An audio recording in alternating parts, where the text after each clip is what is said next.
Bom estar aqui com os irmãos aqui. É quente aqui a cidade, né, irmãos? Mas é uma cidade muito boa. Percebo um ambiente espiritual aqui diferente. Com certeza você está aqui porque você faz parte daquilo que Deus deseja fazer nesses dias, nesse lugar, né? Os irmãos me dão 30 minutos? Não, irmãos? Feche seus olhos. Oh Deus, eu te peço que nesse dia o Senhor possa abrir os olhos do entendimento de cada uma dessas pessoas que me ouvem. Oh Deus, nesses últimos anos o Senhor tem se movido com uma onda de amor nessa geração. Oh Deus, que Ourinhos venha a ser varrido pelo amor do Senhor nas casas, nas famílias, e que o Senhor se manifeste nesse dia com a sua doce e maravilhosa palavra, Deus, em nome de Jesus. Amém? Glória a Deus, aleluia. Quero compartilhar uma palavra breve com você, um resumo de um compartilhar. Sou casado, vai fazer 10 anos, tenho 33 anos. Os irmãos acham que eu sou um pouco mais novo, mas parece, né, irmãos? Mas é bom quando tiver bem de idade assim, vai parecer que tem menos. Minha mãe, certa vez, me colocou na creche, ela teve que colocar uma faixa na cabeça e ajoelhar na porta da creche e chorar, porque ninguém acreditava que nós éramos pessoas simples, né? Minha mãe, feição de nova, carismática, simpática, ela conseguiu uma vaga para mim na creche. Eu quero compartilhar um pouco da história da minha vida e um pouco daquilo que Deus está fazendo, deseja fazer nesse lugar. E as pessoas ficam, nossa, esse pastor é tão novo, e eu me sinto tão velho, irmãos, essa é a minha crise. Fui pregar uma vez numa igreja, a esposa de um pastor, eu até acho que uns 70 e poucos anos, falou, você é muito novo, você não tem condições de falar e de ministrar. Eu entrei para o banheiro e declarei, falei, Deus, eu faço questão que nessa noite, essa pastora seja a última a sair do prédio, carregada em lágrimas. Acabando o culto, ela falou, pastor, eu quero te pedir perdão. Hoje eu entendo porque o meu ministério foi pequeno, que o meu ministério era baseado naquilo que eu sabia fazer. E olhando para você, eu percebi uma coisa, não tem a ver com você, tem a ver com quem chamou você. E eu vou dizer uma coisa para você, Deus te chamou, te colocou nessa cidade, para impactar essa cidade. Uma vez me chamaram para dar uma palestra, um grupo de empresários, donos de construtoras, povo riquíssimo, estavam lançando um produto lá e me chamaram para dar uma palestra. E aí quando eu cheguei, só carrão, aqueles carros de 100 mil, 120 mil, 200 mil, foi você que me levou? Foi você que me levou. Chegando lá, a pessoa olhou assim, eu falei, prazer, quem é você? Então, eu sou a pessoa que vou falar aqui para vocês. Não, mas a pessoa que vai vir falar para nós aqui, sou eu. Falei, então tá bom, foi aquele clima desagradável, sabe, a pessoa começou a olhar com a cara feia para mim, achou que a pessoa que me chamou era irresponsável. Eu falei, agora piorou. Eu falei, onde é o banheiro aqui? Eu falei, Deus, vou te falar uma coisa. Eu vim para cá até motivado em falar, mas hoje eu me sinto como Davi. Eu vou arrancar a cabeça de todos os donos de construtora desse lugar, porque o Senhor me colocou aqui. Aí eu comecei a falar, irmãos, foi uma coisa assim poderosa, e eu percebi que um jovem, que o Senhor chama, independente da idade, o Deus que chamou, pode impactar qualquer coisa, não importa a sua idade, a sua condição financeira, social, mental, não interessa, quando Deus te chama, qualquer coisa que é impossível do homem fazer, Ele pode fazer. E eu vou dizer para você, eu sinto no meu espírito, essa cidade vai ser impactada e varrida pelo cristianismo. Eu sou pastor de uma igreja, nós somos 800 pessoas lá, entre jovens e adultos, e mais ou menos 800 crianças. Nós começamos com 3 células de criança há 4 anos atrás, 6 células de adultos 4 anos atrás e 5 células de jovens há 4 anos atrás. E Deus tem feito coisas poderosas naquele bairro. E eu falei para os irmãos, Deus vai varrer esse bairro. A cidade de São Paulo vai se meter um bairro aqui. As pessoas vão lá ver o que está acontecendo lá. E eu vou dizer uma coisa para você, as cidades que cercam Ourinhos vai vir ver o que está acontecendo aqui. Que coisa que é essa aqui? Fui numa igreja onde estava tendo um avivamento na Argentina. A fila era de quilômetros. As pessoas pegavam senha para sentar no culto. Pastor, aqui é muito pequeno, aqui precisa de outro prédio. Precisa mesmo, Mas vocês vão para outro prédio e lá vai ficar pequeno. E aí vocês vão chegar a uma grande conclusão: não tem lugar que nos comporta.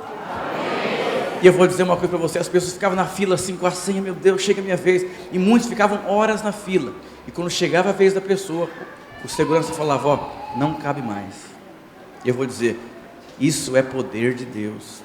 Eu era de um prédio, falei: irmão, vamos mudar para um outro prédio. Vamos para um prédio assim bem grande agora. Eu falei: irmãos, no primeiro culto do novo prédio, eu falei: essa aqui não é a nossa casa ainda. E o pessoal: aleluia. E eu vou dizer para você: vocês vão para outro prédio, essa cidade vai ser sacudida. Amém, irmãos? Quero compartilhar com você sobre duas casas. Duas casas. Quero que você avalie um pouco hoje a sua vida. Jesus disse que se nós formos fiel no pouco, o Senhor vai nos colocar sobre o muito. E vivemos uma geração que as pessoas não gostam de pagar preço, não gostam de arregaçar as mangas, ir a trabalho, fazer alguma coisa. E todos os dias você precisa fazer uma escolha. Você está construindo a casa que você está morando hoje. A Bíblia fala que existem duas casas: a casa que foi construída sobre areia e a casa que foi construída sobre a rocha. E vai vir a tempestade, vai vir a tribulação, e a casa que foi construída sobre areia, ela vai desabar. Mas você acha que quando aquela pessoa estava construindo aquela casa, ela pensava nisso? Não pensava. Vivemos uma geração que as pessoas negociam valores, negocia preço, negocia princípio, vende família, vende filhos. Por quê? Porque não querem pagar o preço de construir uma casa mais sólida, mais consistente. E eu vou dizer para você: é inevitável. Você está construindo o seu casamento ali lindo e maravilhoso. E eu cheguei a uma grande conclusão nos dias de hoje: Deus nos fez com uma consciência. E você sabe exatamente o que você está fazendo e de que maneira você está fazendo. E essa consciência que todos os dias fala com você, é você saber em qual casa você está construindo. Casou agora, está construindo o seu casamento, mas talvez daqui 20 anos venha uma grande tribulação. E se for sólido, for rocha, vai permanecer, vai ficar mais firme. Agora, se for negociando o princípio, cheio de crise. Uma vez eu atendi um casal na minha sala, 20 anos de casado. Briga, porque não falou que me ama, esqueceu de mim, não foi o que falou, foi a maneira que falou. Eu falei: esse negócio não é o que falou, é a maneira que falou. É nos primeiros 2 anos do casamento, para entender, vocês são diferentes. E o problema das brigas de vocês é que faz 20 anos que vocês são casados e vocês brigam pelas mesmas coisas. Quem amadurece briga por outras coisas, fala de outras coisas. Paulo falou: quando você era criança, pensava como criança, falava como criança.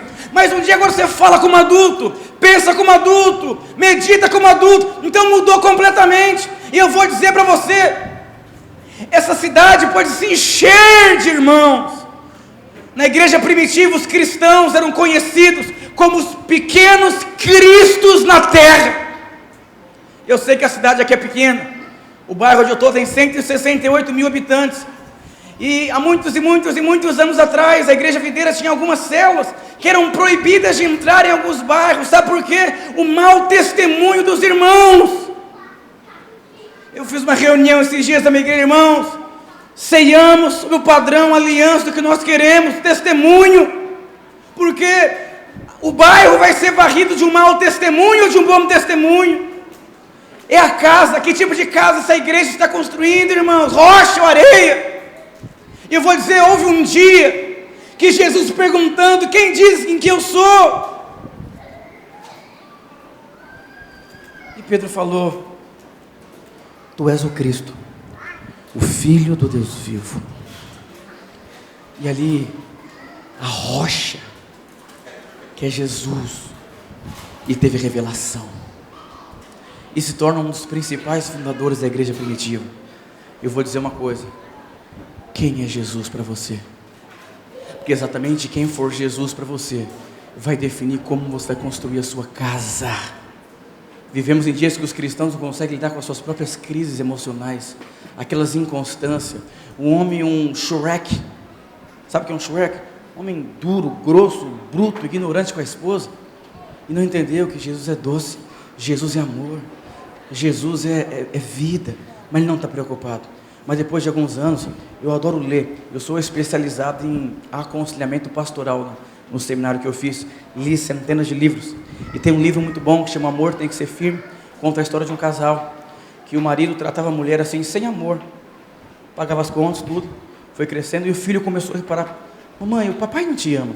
Como assim, filho? Que ele chegou cansado do trabalho.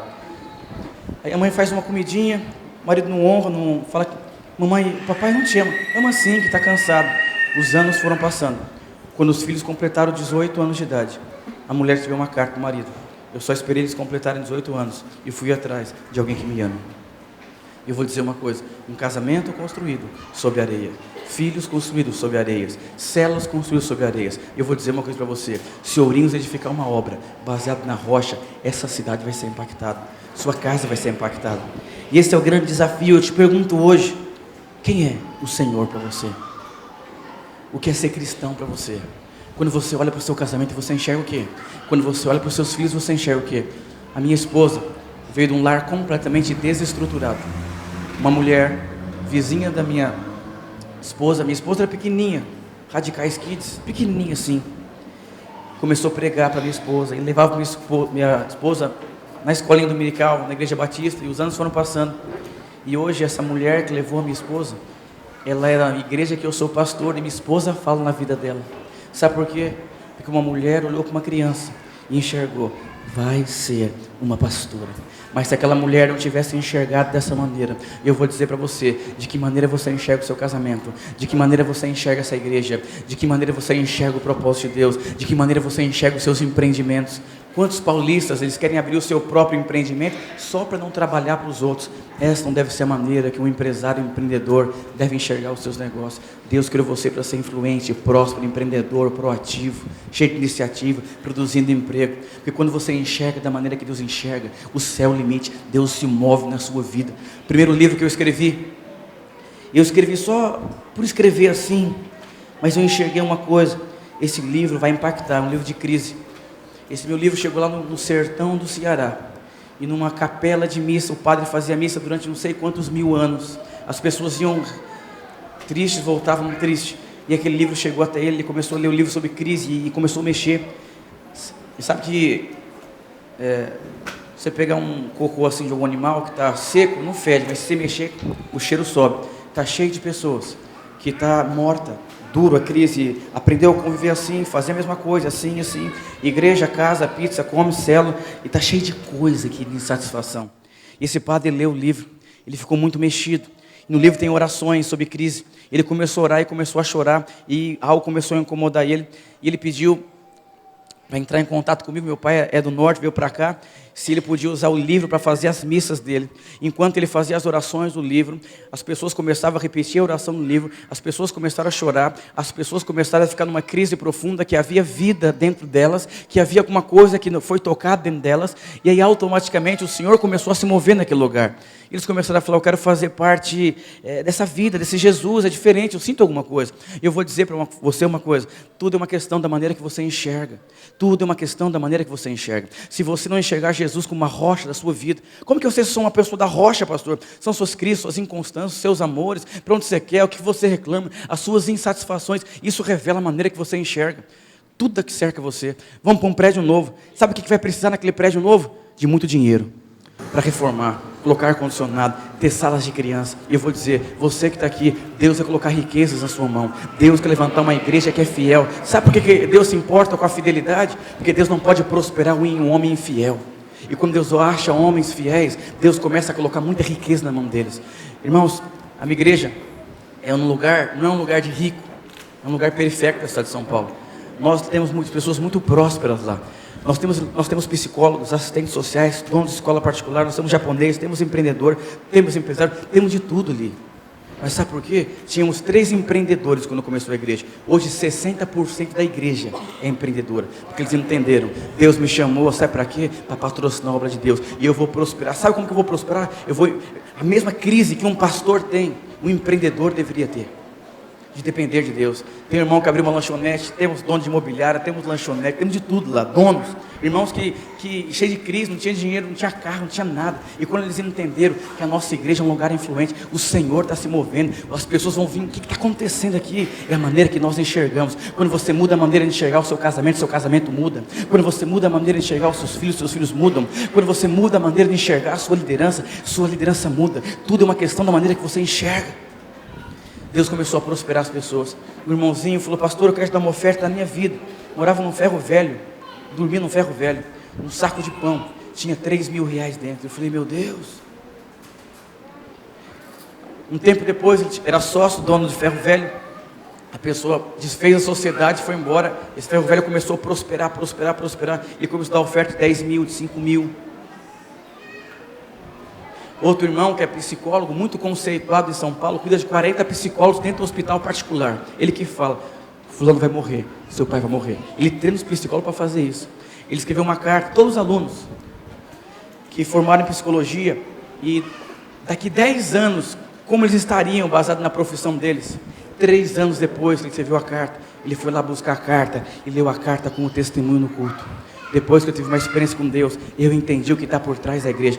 Ele prosperou, ele cresceu, ele avançou, ele frutificou, virou discipulador. Hoje é um homem muito próspero, patrocinador da igreja.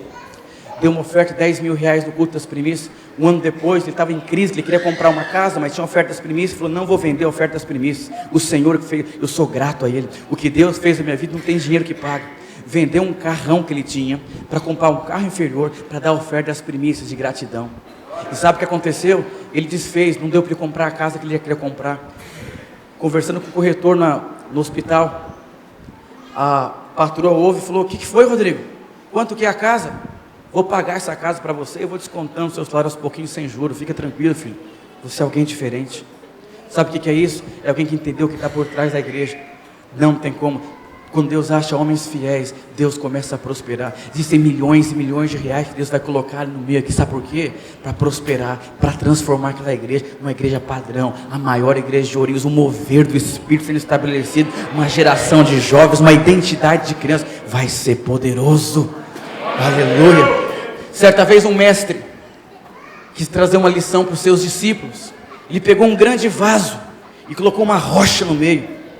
E os discípulos: E aquele mestre pegou várias pedras pequenas e colocou ao redor daquele vaso, do lado das pedras. E o mestre perguntou: discípulos, qual que é a lição que vocês tiram disso? Mestre, não cabe mais nada, E aí o mestre foi e colocou areia. E os discípulos: não cabe mais nada agora. E o mestre vai e põe água. E os discípulos: agora não cabe mais nada. E o mestre falou: mas qual a lição que vocês tiraram de tudo isso? Só cabe uma coisa por vez. E o mestre: se a pedra maior não tivesse entrado em primeiro lugar, ela nunca mais entraria nesse vaso. E eu vou dizer uma coisa para você: se a pedra que é Cristo não entrar em primeiro lugar na sua vida, não dá para você ter crise, porque você vai se matar. Não dá para ficar desempregado. Não dá para ter problema no casamento. Não dá para ter problema com o filho. Sabe por quê? Você não vai aguentar. Jesus é a rocha. O Senhor te pergunta hoje: quem é Jesus para você? Quem é o Senhor para você? Você já teve revelação disso? Enquanto você não tiver revelação, você vai ser alguém muito insatisfeito por dentro, aquele vazio por dentro. Eu vou dizer para você: essa cidade está vazia de Deus. Está vazia de Deus. E quando as pessoas olharem para você, vai ver: esse homem, essa mulher está saturado de Deus. Eu vou dizer uma coisa para você: quem não enxerga o Senhor da maneira certa, é muita tristeza. Vai chegar no fim da sua vida, olhar para trás: o que construí, o que eu fiz? Preguei uma vez num lugar, um homem todo tatuado, com 56 anos de idade, chorando igual uma criança. Falei: o que foi? Ele falou assim: eu perdi 56 anos da minha vida, eu não coloquei essa rocha em primeiro lugar, e agora vou ter que reaprender a viver, porque eu não sei viver com Cristo, não sei depender de Deus, não sei ser um esposo, não sei ser nada. Eu falei: seja bem-vindo, o Senhor te conquistou, o Senhor tem uma nova vida para você, ainda existe tempo. E eu vou dizer para você, meu irmão, eu também não sei ser pai, eu não sei ser pastor, eu não sei ser nada. O Senhor sabe todas as coisas, e quando Cristo entra em primeiro lugar, Ele vai nos capacitando. Eu vou ler uma história para você aqui, que mexeu muito comigo, mexeu com muita gente, e eu espero que essa história mexa com você, quando você não consegue entender o que está por trás das coisas. Mas eu quero contar uma outra historinha para você, eu já tenho 13 minutos. Eu fazia atendimento de psicologia com as pessoas, sou formado também em RH Psicologia e Psicopatologia. E um homem muito velho, ele decidiu ir para um manicômio. Então ele foi lá conversar com o psiquiatra e foi lá dentro do manicômio, porque ele não achou o propósito de vida, era insatisfeito, não sabia o que queria. E foi lá morar com os loucos. E no manicômio tem o quê? Só gente louca, mas ele não era louco. Ele se internou por livre e espontânea vontade. Por quê? Não se achou. E lá tinha um louco que falava assim: quantos dedos tem aqui? Ele ficou assustado no primeiro dia, assim, meu Deus, eu vou embora daqui. E ele colocaram ele num quarto, um homem completamente louco. E quando eu atendia as pessoas, atendia psicologia, eu sempre explicava para as pessoas o porquê das coisas. O porquê você casou com uma mulher diferente de você, o porquê que você tem um pai assim, o porquê. Quando você começa a entender os porquês, você começa a ser transformado por essas coisas. E Cristo começa a ser formado na sua vida. E o tempo foi passando, e teve um dia que esse homem foi internado por livre e espontânea vontade. Ele estava sentado, tomando um café, e esse louco que fala: quantos dedos tem aqui? E o cara falou: 4. E aquele louco começou a ficar incomodado, porque ele não enxergou o que estava por trás do número 4. E um dia o cara sentado, o louco chega, coloca um adesivo no buraco que o café estava vazando, e aquele cara fala: esse cara não é louco não. E calmamente o cara pergunta assim: quantos dedos tem aqui? E o louco falou assim: não responda imediatamente, pensa. E eu fico olhando para os 4 dedos e falou: tem 8 dedos. Aí o cara ficou em choque. O louco falou: pois é, tudo é a maneira que você enxerga, é as sombras do 4 dedos. Esse cara foi até o psiquiatra e falou: eu quero sair daqui, porque eu já sei o que eu vou fazer na minha vida. Eu vou abrir uma clínica, vou ser médico, vou ser psiquiatra, vou entrar para a faculdade. E o psiquiatra falou assim: você não pode fazer isso, porque eu não vou assinar sua alta. Ele falou: não é questão de você assinar ou não, é questão que eu me internei por livre e espontânea vontade. E sabe por que eu descobri? Um dos motivos que eu quero fazer o que você faz, porque você nunca olhou nos meus olhos, você nunca teve compaixão dos loucos aqui dentro. Você faz as coisas por fazer, e eu não vou fazer por fazer, eu vou fazer porque eu entendi, Deus mudou a minha vida, e eu vou mudar a vida das pessoas. Sabe o que é isso? Quantos Deus tem aqui? O que está por trás do seu casamento? O que está por trás da igreja? O que está por trás dos seus filhos? O que está por trás da cela? Exatamente o que está por trás da maneira que você enxerga. E a maneira que você enxergar, Deus vai transformar você.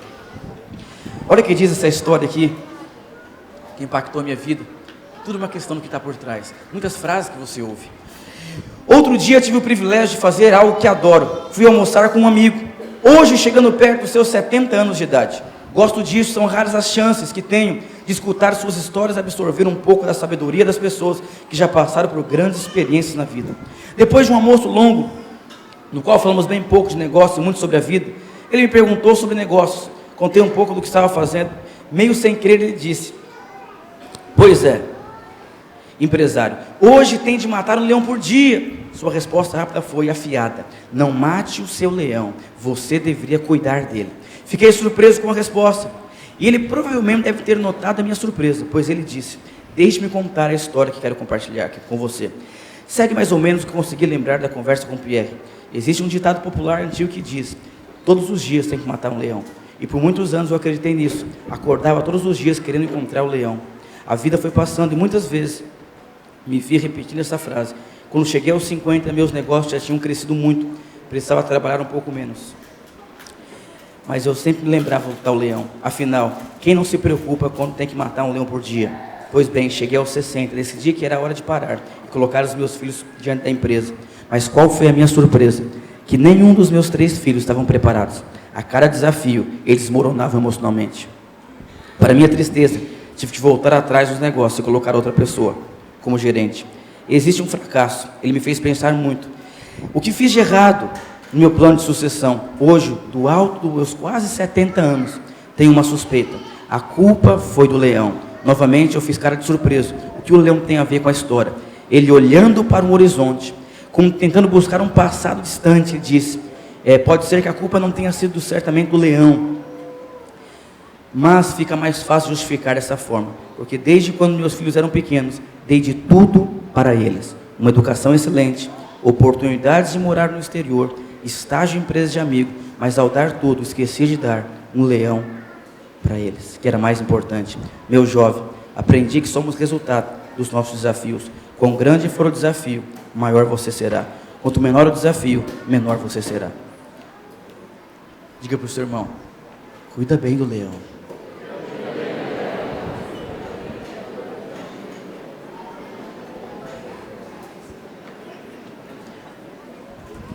Será que você enxerga o leão da maneira certa?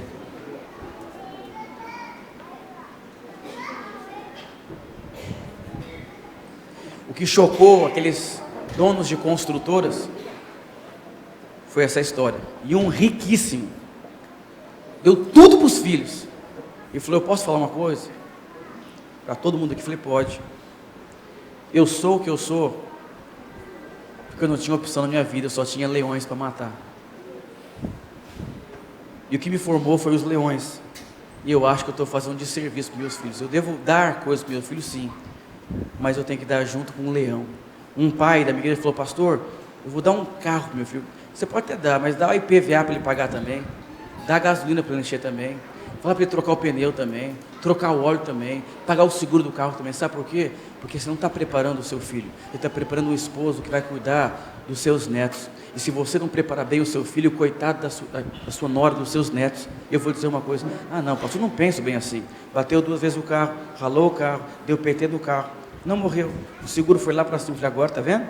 Seu filho é imaturo, não sabe lidar com a vida. Um filho de um pastor que eu cuidei, o pai dele deu um Corcel velho para o menino. Parava o carro, parava o carro. Hoje ele tem um bom carro. O pai falou assim: Ricardo, eu vou dar um carro velho para meu filho, ele vai aprender a trocar pneu, trocar óleo, ficar no meio da rua, empurrar carro, com mais bateria, porque um dia ele vai dar muito valor quando ele tiver um bom carro. E hoje é um homem que dá muito valor no jovem casal. Eu vou dizer uma coisa para você: tudo é uma questão da maneira que você enxerga. Eu vim de uma família muito pobre, comecei a trabalhar com 12 anos de idade. E aí, lembro uma vez, não tinha tênis, enrolei uns esparadrapos no meu dedo para ir para a escola. Porque falava assim: olha, eu machuquei o dedo, e aí não dá para usar o tênis. Essa era a minha infância, comecei a trabalhar com 12 anos. A gente morava num porão, dividia banheiro para não sei quantas pessoas no corredor da nossa casa. Mas isso foi me formando. Meu pai me dava dinheiro para comprar uma esfirra uma vez por ano, mandava trazer o troco. Porque eu não tinha dinheiro, já trabalhei de vigia, gandula, buffet, de tudo que eu fiz. Mas eu vou dizer uma coisa para você: exatamente tudo que eu passei na minha vida, esses leões, eu não tinha como eu jogar eles fora. Porque meu pai não ia enfrentar eles para mim. Eu tive que enfrentar todos esses leões na minha vida. E o que aconteceu? Deus me formou, Deus me forjou. E aí isso tem impactado a vida de muita gente, porque eu entendi o que estava por trás da minha história. E o meu pai se tornou o maior herói depois de Jesus. Porque eu aprendi uma coisa: ele não tinha o que pudesse me dar, mas ele me deu caráter, ele me deu valor. Ele falou: existe algo. Um dia ele chorando, tem um tio riquíssimo, riquíssimo. Ele falou: seu João, como você conseguiu criar 4 filhos? Todos meus, nós somos 4, 3 já casaram, os 3 casaram virgem, formados na faculdade, são prósperos financeiramente. E esse meu tio chorando: João, como que você conseguiu fazer? O pai falou: eu não sei. Eu vou te falar com você: nós ensinamos o que nós sabemos, mas nós multiplicamos aquilo que nós somos. Chegou o dia de nós não falarmos de Deus, mas nós expressarmos a Deus, porque nós temos a Deus. Eu vou dizer que o Senhor abre os seus olhos nesses dias. Deixa eu chamar os irmãos do louvor. Eu concluí a minha mensagem dizendo uma coisa para você. Nós vemos uma geração de jovens tão rebeldes. Vocês já perceberam? Não sei se aqui em Ourinhos os jovens são rebeldes. Talvez não seja, não sei. Não honra pai. Quer acordar meio-dia. Rebeldes. Sabe por quê? Porque eles não se sentem amados. Sabe aquela criança que quer chamar atenção de todo jeito? Tipo, eu estou aqui, me ama. E eu vou dizer uma coisa para você: existem muitos cristãos que não se sentem amados por Deus. O drogado lá, o jovem quer usar a droga para chamar a atenção do pai, porque ele quer ser amado pelo pai, ele quer chamar a atenção. E você deveria se perguntar hoje: será que você se sente amado por Deus? Como que eu sei? São suas crianças. Minha esposa perdeu 4 filhos, 4 de gestação. Mas eu sou filho amado de Deus. Quase fiquei viúva ano passado. Ano passado? Está em novembro? Foi ano passado? Quase 5 minutos, quase que eu fiquei viúvo. Uma das gestações que minha esposa não desenvolveu a criança, nós fomos em casa, nós choramos tanto em casa. E depois nós começamos a cantar: porque dele e por ele Para Ele são todas as coisas. E sabe o que aconteceu? Minha esposa foi ter filho com 28 anos. E várias moças começaram a ter filho na igreja, nas outras igrejas. A gente nem ia nas comunhões, porque isso nos machucava muito. Uma vez uma irmã, sabe aquelas irmãs assim, bem fala alto assim, tudo. Ela falou assim: "E profeta de meia tigela", na frente de um monte de gente numa conferência: "Põe a mão no bucho da sua esposa e libere esse profeta logo." Eu fiquei com toda vergonha. Isso foi me machucando. E aí eu falei: "Não quero ter mais filho." E aí eu comecei a perceber que eu não me sentia amado por Deus nessa área, que eu não enxergava o amor de Deus nessa área. E eu tive uma revelação, que eu era filho amado de Deus. E aí meu filho nasceu, Davi, e minha esposa tirou uma trompa e a outra obstruída. E de uma maneira miraculosa, minha esposa está com 7 meses de gestação. E eu vou dizer uma coisa para você, isso mexeu muito comigo. Porque eu vou dizer uma coisa, essa era uma área que quando eu falava 5, quantos deles eu falava 4, não conseguia enxergar 8. Minha vida foi assolada nessa área. Eu e minha esposa estamos escrevendo um livro sobre esse assunto. E tantas irmãs que têm dificuldade de engravidar, tantos irmãos que não conseguem compreender as coisas, prosperar financeiramente. Deus está, uma onda de amor tem se movido nessa geração. Sabe, minha igreja, pessoas tão simples, quando elas entenderem que elas são amadas por Deus, elas podem pedir para Deus. E Deus começou a se mover. Pede-lhe ao seu Pai. A Bíblia fala: se você estiver nele e ele estiver em você, tudo que você pedir Ele vai te dar. Eu não estava nele, eu estava machucado com ele. Eu não conseguia crer que ia ser pai. Meu filhinho me pede as coisas para mim: "Papai, me dá isso."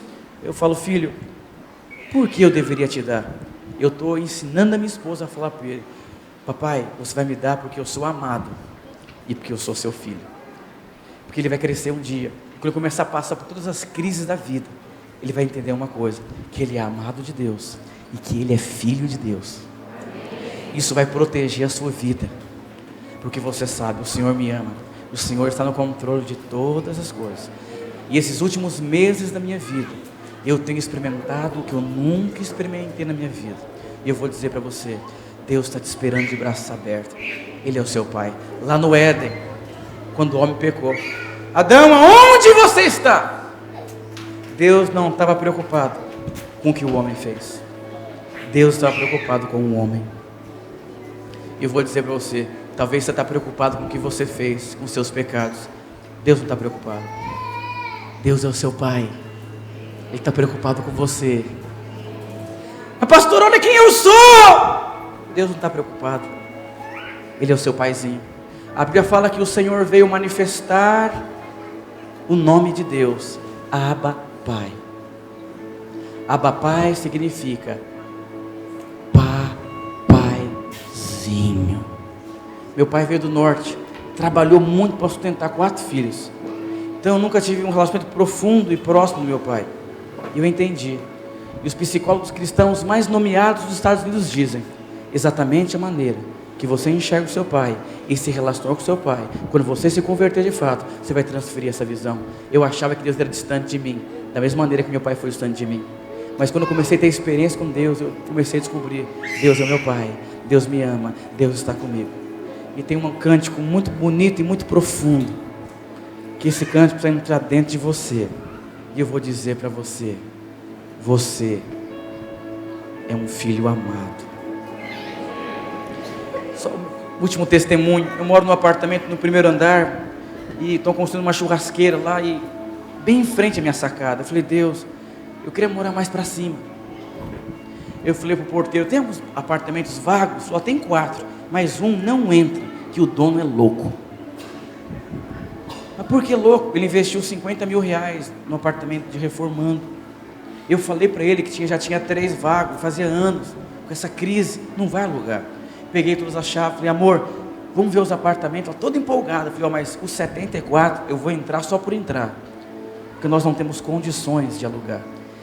E eu fiquei angustiado quando eu falei aquilo, porque Deus falou assim: não é você que tem condições, eu. O cara colocou torneira de prata, refez a cozinha inteira, colocou porcelanato, o cara reformou o apartamento inteiro, sanca, gesso, tudo, tudo. Eu pensei, isso aqui vai ser uma fortuna, o cara investiu quase fortuna. Eu sou muito ruim de negociação, eu tenho um corretor lá que trabalha comigo quando eu quero mudar de casa, a um prédio da igreja. O porteiro, quando vira as costas, o porteiro liga para o dono. Eu falei, não, meu Deus, o que eu vou falar para esse cara agora? O porteiro falou, tem um rapaz que olhou aqui agora. Eu falei, oi. E aí, você gostou? Eu falei, legal. Eu falei, você está reformando, né? Tô. Eu falei, então tá bom, quando você terminar assim, eu te ligo. Tipo, não vou nem perguntar. O porteiro falou, me dá o telefone.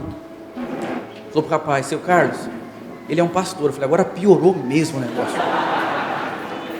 Falou, seu Carlos, ele é o melhor morador desse prédio. Rapaz de família, respeitoso, com princípio, ético. Pode alugar, de olhos fechados, nem precisa fazer contrato. Aí o Carlos falou, me dá o telefone novo. Falou, qual é a sua graça? Eu falei, o cara é crente. Eu falei, eu sou Ricardo. Sua esposa olhou, ela gostou. Eu vou alugar para você. Não precisa de contrato não. E vou alugar R$500 mais barato. E vou mandar colocar outras coisas que não tem aí. Vou mandar colocar na lavanderia uma janela de sacada para entrar bastante sol na sua casa. Não se preocupa. Liguei para ele depois e falei, seu Carlos, estou te ligando estou constrangido. Queria te agradecer, porque você foi expressão do amor de Deus. Ele falou, não, Ricardo, você que foi expressão do amor de Deus. Hoje eu entendo por que eu investi. Porque eu vou cuidar de um profeta. Ele é dono de uma escola particular em São Paulo, cristã e por princípio. E eu descobri que ele deixou uma irmã morar 1 ano sem pagar aluguel, um homem riquíssimo. E eu vou dizer uma coisa para você, se Deus deu o filho dele, que seria um apartamento, que seria uma conversão, que seria uma célula se multiplicando, seria nada. Aí eu sou amado de Deus. Irmão, quem se sente muito amado, ele é diferenciado. Ele não está preocupado em quanto que vale, se é difícil, não é difícil, se tem, se não tem. Ele só sabe, eu tenho um pai. Eu tenho um pai. Diga para o seu irmão, você tem um paizinho. Aleluia. Aleluia. Esse paizinho vai se manifestar nessa cidade. E as ruas vão ser tomadas por essa atmosfera. Vivemos uma geração órfã que se converteu. E muitos continuam órfãos desse amor. Eu sou crente há 18 anos. Eu só conheci esse paizinho depois de 17 anos de cristianismo. Eu fui reformar o meu prédio. A primeira vez que eu entrei naquele salão grandão, eu pensei, eu ia dividir no meio, que adulto cresce mais lento. Depois eu falei, eu não tenho condições de pagar. E na segunda vez o corretor falou, você já veio aqui de novo? E eu fiz o contrato. Nós gastamos já lá quase R$500 mil. Da onde veio o dinheiro, pastor? Os irmãozinhos. Caiu 15 mil na conta de um, abençoou com 5 mil, foi indo. E irmãos dão em lágrimas 10 mil reais, pastor. Um irmãozinho lá, ele está construindo uma casa de 400 metros quadrados, com piscina, com tudo, só para ter a célula na casa dele. Se sente amado, ele quer amar, é muito amor.